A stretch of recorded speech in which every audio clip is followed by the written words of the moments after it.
Hey, Maria, this I'm on chapter 16, Against Nature.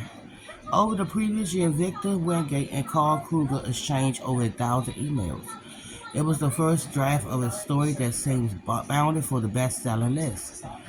The inspiration and flush excitement that Cass witnessed in Her Lover has been warranted. And Carl Kruger's, he discovered a character and a source that writers' dreams of abuse and talented girls transform into a dope champion, and then transition into a determined, proud man. Somehow he found the improbable happy ending in the city, married and in love with a partner that respected his past and had lived it too, and together they operated a business where they welcomed other souls to sip away their demons. But this was no biography that Victor was writing. Perhaps it should have been. If he stopped there, if he kept quiet about the rest of it, both of them might still be alive. It was what Carl told him next that must have set off these storms of violence. An edible lawsuit should have been minor among their worries. These guys were plotting to out some of the standards bearers of sports itself. If it's exposed, it threatened to topple the entire audience. Teams and legends were billions could not let that happen. My bones were worried after the spikes of adrenaline through the day's event. I brewed a French press of strong coffee and resisted peeling open a new bottle of bourbon. There was something calling me back from my usual thing. My factory setting for dealing in times like this. I kept recalling the words in that letter. Your son Stevie is a good boy, isn't he? So smart, so full of promises. The mocking tone addressed me personally. I do hope he's reading this. Followed by the almost playful warning. It would be a shame if Stevie did not come home one day, wouldn't it? I bummed a rare smoke from Cass and I bummed a red smoke from Cass and told her I was taking a walk. Since Elvis died, I haven't been able to shake out even a Ruchu. As nightfall fell, I was compelled to walk around a few blocks, stopping by the same trees. Maybe it was a form of mourning, or maybe a sign of denial. Probably both. Either way, it provided a measure of comfort that I did not feel any need to end. Cass glanced up as she handed me over with her lighter and went back to the trove of emails. I lit it and said, I'll be back in a few. It was a gorgeous spring evening. The sky, a cobalt blue, lit by an almost full moon. Wisps of clouds were visible in the night sky, but never any stars. The city lights below would forever drown the universe above us. I crossed the street and strolled tree to tree around the perimeter of the square. There were dim maples standing in French March, which was almost always a roadside attraction for dogs on a leash. Many street trees were now protected by low iron fences and signs, asking dogs only to please take their business elsewhere. They were trees for Christ's sake. Isn't that where dogs were meant to go? I always took a perverse pleasure when Elvis decided to spray right on one of those signs. As the gates on 2nd Avenue, I turned and entered the park. Inside was all darkness and shadows under a cantaloupe of thick oaks and elms. They were among the oldest things living in this city, allowed to grow free for centuries. They were the true natives of New York. How many dogs had pissed on them through the ages?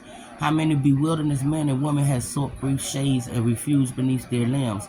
The city was still beneath them, and these carved-out parks, and quieter, though we remained just steps away from the traffic moving down the avenue. There was a whispered danger in these parts at night that I relished. It wasn't the bums or the junkies littering on nearby benches or the threats of petty crime. It was something more elemental than that. In certain parts of New York, in ages darkened rooms and under ancient trees, you could almost feel the ghosts reaching out and touching your shoulder. There were spirits there to remind you of all the suffering and evil that had come before in this fallen city. I consider Carl Kruger and Paul through the throat with the javelin on the floor of his bar. I remember the blood around his neck like a bright red scarf. I remember the vibrations of death that hovered over the ballroom. It was a black energy I knew well. I become acquainted with it on multiple occasions. I wonder about the dead in each of the cases. The spirits of each of them was there somewhere. I had no faith to speak of, but I was sure that death in this life was not final. The soul moved on. Sometimes it didn't move far, and seldom did it go happily without a fight. I stopped walking and found myself standing before the statue of Peter, the peg-leg OG leader of the island. But in the mid-1600s, when the settlement was still owned by the Dutch, Peter was the Director General of New Netherlands. This was his land I was standing on now, at least land he stolen from the Limnese natives and claimed as his own. His presence was still pronounced over these parts. His grave was just a few blocks south. My mother, when she was sober, loved to regale me with city history. In college, she written her thesis on the inevitables of Manhattan. As the world's center, it has everything a settlement could wish for, a port fertile soul, and that spirit of place that vibrate beneath the feet of anyone paying attention. My thoughts were scattered as I stared up at the peg-legged Pete. I read that he lost his right leg during an expedition in the Caribbean while working for the Dutch West Indian Company. A cannonball hit him during a battle with a rival Spanish fleet. And medicine being what it was black back then, the lower leg was amputated with a lack of surgical precision. They say you can still hear that wooden stump tapping against his coffin in the cemetery next to St. Mark's Church on certain nights. Soon enough, I figured I'd be joining him, along with my mother and countless other spirits still tossing and turning their soul and the winds around the city. I never expected a long life and a peaceful old age. I couldn't imagine it. I knew my end loomed sooner than later. The breeze stirred and rustled the leaves overhead. I nodded to Peter and walked under the moon and the trees along the path and sighted beneath the high black iron gates. I checked my cell phone, messages, found none, and returned to the apartment. Cass was yawning in front of the computer as I walked in. Death, I said, it takes a lot out of you. I can't believe this stuff I've been reading, she said. It's so fucking disturbing. Enough to kill for? She nodded, closed the laptop. Look forward to catching up on it. Think I'm going to run in, she said. She squeezed my shoulder. It's a long time. Okay. She squeezed my shoulder as we shuffled past. I tried not to look at the full seal bottle of bourbon on the counter. I needed clarity now and memory. If I was going to continue pursuing this, and I knew I had no choice, then I was putting Stevie in danger. The least I could do was make an honest, sober effort of it. We're soberish. I settled on the couch and reopened Cass' computer, read an exchange between Carl Kruger and Victor Wingate. It was dated February 16th, time stamp at 3:13 a.m. It read, "Here, Victor, you sure you want to keep going with this? It will get an unpleasant job. Too much money and power is at stake. Too much fame, too. When they learn what you are doing, they will try to stop us. They will sue, as you said, but maybe worse. Yuli is worried. She tells me I should keep my mouth shut.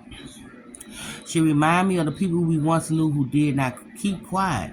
Another time and place, I tell her. No, she say it's no different. Only now it's more dangerous. There is even more to lose. Perhaps she is right. I am torn. CK." Victor's reply was full of righteousness. He was blinded by the story. He refused to acknowledge the dangers that so worried Carl's wife. In response, he wrote, "Carl, I hear you, but we need to forge ahead. Remember what wise Edmund Burke said. The only thing necessary for the trumpet of evil is for good men to do nothing. You are a good man, Carl. I like to believe the same of myself, and this is evil. Neither of us can deny that. We need to expose it. We're talking about some of the most famous men on earth, treated as far back as their teens. Their achievements built on endless lives of lies and drugs. The guilty has not only escaped punishment for too long, they continue to practice their dark art. They feel no shame or remorse for those that they hurt, and they will continue to enrich themselves with their sinful signs until the day they die. You were brave to tell me about it. We cannot stop now, Vic." Carl did not reply for a few days. When he did, it appeared he chose to side with the writer over the wife. He asked Victor to meet him at Kruger's that Friday. Yuli will be away for the weekend. There would be time to talk. The next email came from Victor the following morning, Monday. He was thrilled and outraged. See, I am still buzzing from all we discussed. I need to get down to that clinic in Coral Gables as soon as possible. This doctor is shameless. Did you know his bio on the website boasts of having over 50 years of experience in the field? Unreal. Does he tell these clueless parents what his early years involved? Does he tell them he was convicted in German court of child abuse for his role in all that doping? How is this allowed to go on? They operate in plain sight and no one seems to care. All these parents care about is their kids' sports, how they can boost performance by any means possible. Who cares about the damage or the dishonor if it might mean millions later? It used to be the state sanctions that buy at any conscious few. Now it's open season. This country is worse than any realm. And this partner, this Dr. Crowley, what do we make of him? Claims to be an anti-aging and hormonal health clinic. What does that even mean? That they treat old folks desperate to find the medical fountain of youth? It's a convenient front, especially down there with all these retirees refusing to admit their mortality. Do you realize that the names you mentioned, many are icons across the globe? This isn't Lance or A-Raw or Barry Bond. Everyone always knew they were bullshit. We're talking the most beloved beyond suspicious, the most powerful of all. Do you realize how much they have to lose by being tied to someone like this, and yet they continue to go? They can't help themselves. As soon as their skills begin to fade, they get desperate. They do anything to extend their time in the sport and fun. But fuck them. They're not the only ones who trouble me. They're soulless, selfless, obsessed stars who need to feel worship. I'll be happy to bring them down, but they're not the real problem. No, my friend, our target is those parents who sacrifice their children at the altar of performance, and those doctors who inject anything into the kids, never mind the side effects, just to make them faster or stronger or physically superior in any way. We are going to stop this, you and I. You are a brave man, Bruder Vic. I read late into the night. I Googled every unfamiliar name and company mentioned in the correspondence. A picture began to form of the world we were entering. It was an underworld of shameless cheating and warped ideas, of parents determined to juice their children to college scholarship at least. If all went according to plan, their enhanced offspring would perform all the way to the pros, where they signed 8 and 9 figures contracts that would set a generation of family. The stakes were high, the risk deemed worth it or not contemplate. Dr. Lip knew all about these side effects in the 1970s in East Germany. He had been one of the realm's top sporting scientists. Doctor of High Performance was his title. From his lab, oversaw the doping program of all East German athletes in track and field and swimming. He was among the first to pioneer the use of a little blue pill called oral steroid that blustered athletes' hormones and helped transfer their bodies into unnatural gold medal winning machines, tinkering with the chemistry of young bodies as if they were his personal problem.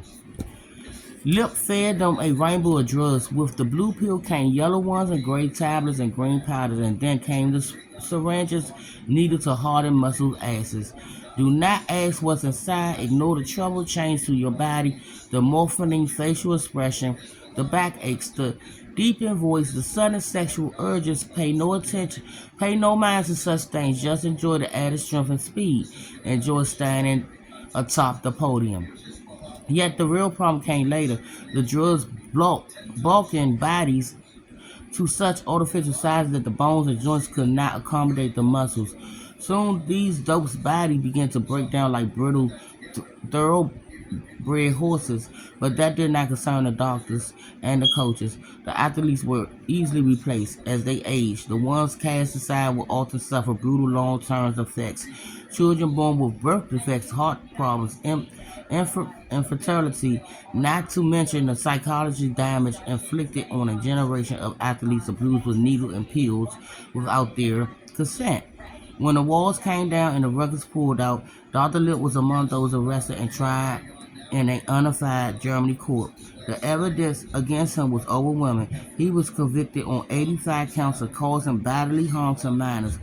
His punishment, a fine of 7,500 German marks, less than $4,000, and a 14-month suspension jail sentence. Lip got off with a shrug of a check and served no time. He left Germany and offered his in-demand enterprise elsewhere, first in Australia for their Volt ski program, then in Norway, leading a performance center for Winter Olympians until it appeared he tried a cold, dark European winters. He moved to South Florida and found BioVita. His partner was a clean-cut American doctor named James Crowley, a university diploma and medical degree from Stanford and athlete himself. Crowley bio boosted of his dozen Ironmans and All-American pass as a cross-country runner as a Cornell undergrad, while other anti-aging clinics had come under fire for having doping ties to professional athletes over the years. BioVita had escaped scrutiny. It appears to be a cautious industry in South Florida. A land of body beautiful worships, masses of ages folks determined not to die, and a fertile sun-drenched ground for developing young athletes. Miami was also a place where a dubious past in another country has never been a problem. Lip was just another drug dealer allowed to set up shop and blend in the sunny, shady landscape. As I finished the emails and my Googling, I was left with two nagging questions. How much of this did Cass already know, and how did Carl Crew come by his information? Cass must have heard something from her dead lover. She had accompanied him to the city to Kruger's, where she must have listened to at least some of Victor's conversation.